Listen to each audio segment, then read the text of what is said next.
How much of this do you think it's coronavirus and whatever's going on with U.S. and China? How much of this do you think is China saying, you know what, screw you, U.S. You're playing this hardball with me. I'm going to come and bully you in a whole different way that you won't even pay attention to it. How much credibility do you give to that? 5%? 1%? I'm not going to answer that question, but I am going to answer the question in a different way. Because I'm Christian at heart and I like to think that nobody would want to kill people. I will say this much, and if you're listening, write it down. In late November, word had already gotten off of the mainland that there was a virus in Wuhan. On January the 15th, the U.S. trade bill was signed, phase 1. December the 15th. I had a whole month off, December the 15th. 6 weeks later, the trade truce was signed with an out clause, a very clever out clause that the Chinese made sure was in there, that said if there was any kind of act of God, pandemic, then they didn't have to make good on what they had committed to buy from the United States. Within days, they announced the first coronavirus. So, did the Chinese know damn well that this thing was running around the world for 6 weeks before they shut down Wuhan? Yes, they did. Is that criminal? Yes, it is. Does it deserve to go in front of a world tribunal? Yes, it does. Because we know that it was the unfettered travel that made this thing a global phenomenon that was impossible to contain. 6 weeks they knew, but they wanted that out clause. And then they underreported what happened in Wuhan, which a toddler could tell you based on what happened in Italy, based on what's happened in Germany and in France and now in the UK with Boris Johnson in the ICU.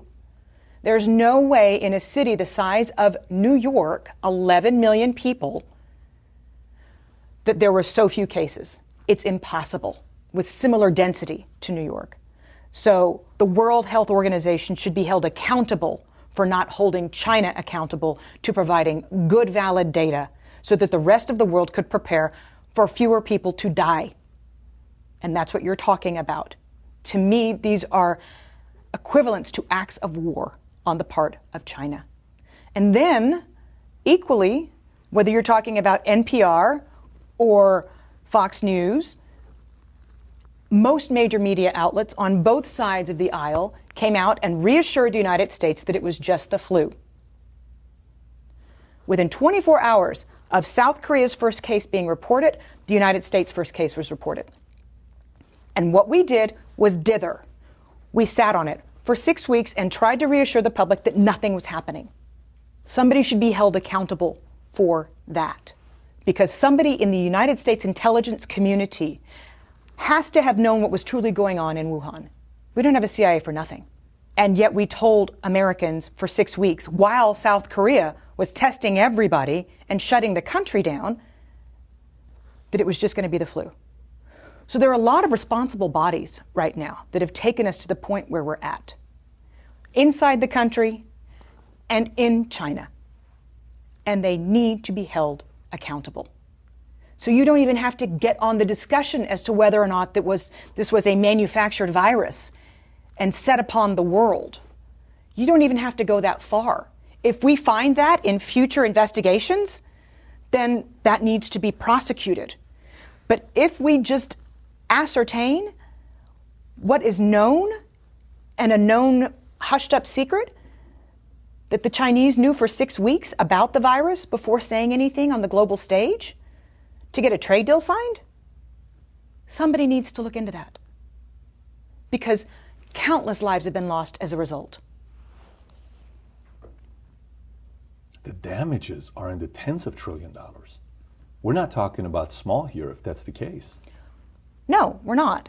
And we're talking about people losing their family members, and we're talking about we're talking about suicides in the future, we're talking about economic hardship.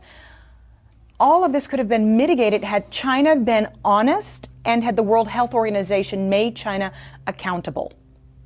Because at first they said it's not anything to worry about when the WHO first came out and said we don't need to stop everything. Let me ask you, who do you trust the least?